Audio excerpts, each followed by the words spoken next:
Assalamualaikum warahmatullahi wabarakatuh. Salam sejahtera untuk kita semua. Selamat pagi. Nama saya Dr. Patar Hanif. Saya dari Kementerian Ketenagakerjaan, Direktorat Jenderal Pembinaan dan Pengawasan Ketenagakerjaan dan K3. Di sini saya akan menyampaikan mengenai pemeriksaan spirometri tes.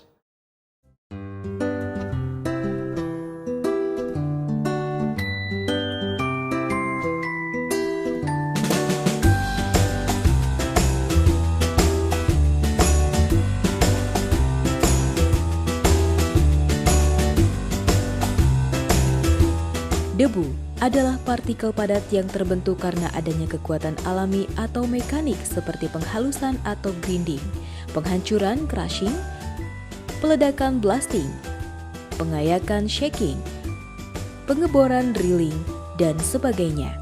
Ukuran partikel debu yang dihasilkan dari suatu proses tersebut sangatlah bervariasi, mulai dari yang sangat kecil, tidak bisa terlihat dengan mata telanjang, sampai pada ukuran yang terlihat.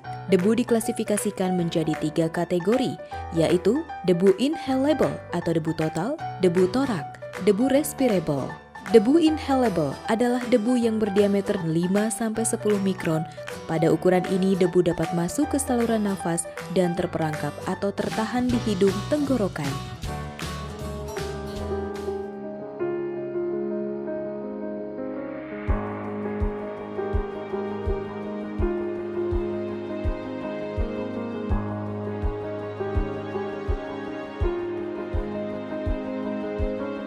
Debu torak adalah debu yang berdiameter 10 mikron sampai dengan kurang dari 25 mikron. Partikel debu tersebut berpenetrasi hingga batang tenggorokan, tidak masuk pada paru bagian bawah. Debu respirable adalah debu berukuran kurang dari 10 mikron yang dapat memasuki saluran nafas sampai paru bagian bawah. Partikel yang masuk sampai paru bagian bawah tidak bisa dikeluarkan oleh sistem mekanisme tubuh secara alami atau silia dan mukous.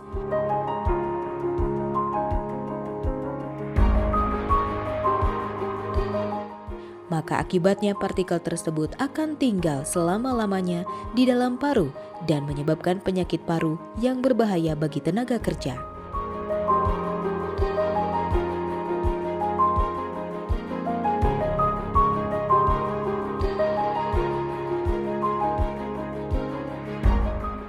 Polutan partikel masuk ke dalam tubuh manusia, terutama melalui sistem pernafasan.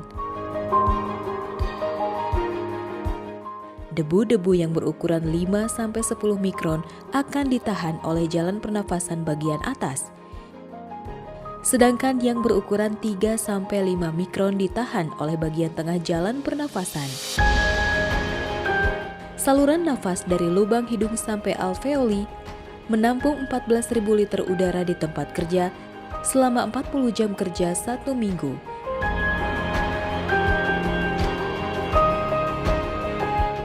American Lung Association membagi penyakit paru akibat kerja menjadi 2 kelompok besar.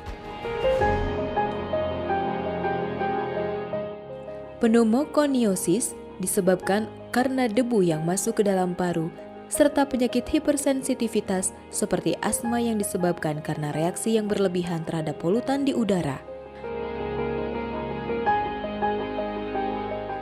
Metode pemeriksaan spirometri menggunakan acuan American Thoracic Society atau ATS dan neospirometri.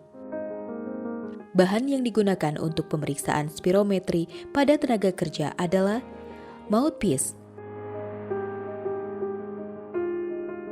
penjepit hidung,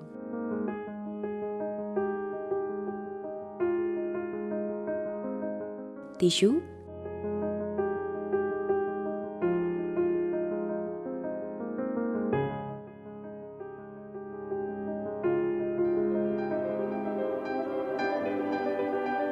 peralatan yang digunakan pada pemeriksaan spirometri adalah spirometer, penjepit hidung, pedoman nilai paru orang Indonesia, meja periksa, tempat duduk bagi pasien. Pemeriksaan dilakukan kepada tenaga kerja yang telah direkomendasi sehat oleh dokter untuk dapat melakukan pemeriksaan spirometri.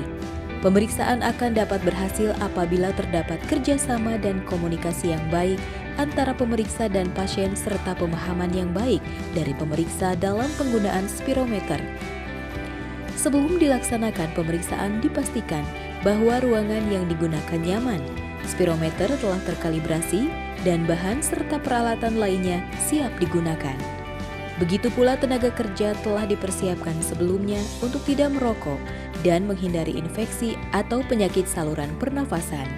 Tenaga kerja juga diperlihatkan bagaimana melakukan pemeriksaan tersebut, yakni yang meliputi ujung dari corong nafas dimasukkan ke dalam mulut serapatnya sehingga tidak ada udara yang masuk atau keluar.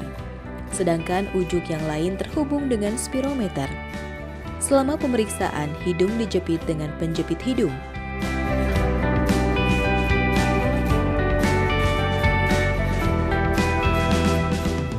Hirup udara melalui mulut dengan sekuat dan secepat mungkin, kemudian keluarkan dengan sekuat dan secepat mungkin sampai habis.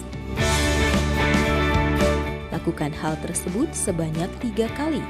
Pemeriksaan akan berhasil dilakukan dengan persiapan yang baik, khususnya dalam pengertian tenaga kerja memahami cara menghirup udara melalui mulut.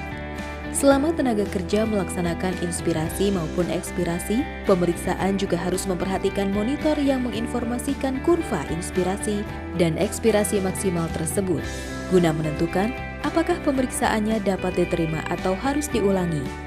Pemeriksaan spirometri ini menginformasikan nilai kapasitas vital paksa atau KVP dan volume ekspirasi paksa detik pertama VEP1. Selain itu, terdapat prediksi nilai tersebut bagi orang Indonesia berdasarkan umur dan berat badan tenaga kerja.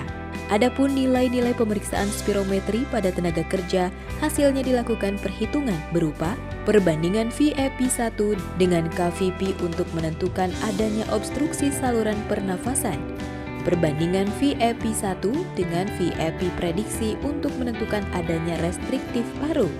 Demikian tayangan ini, harapan kami saudara dapat mudah memahami pemeriksaan spirometri bagi tenaga kerja.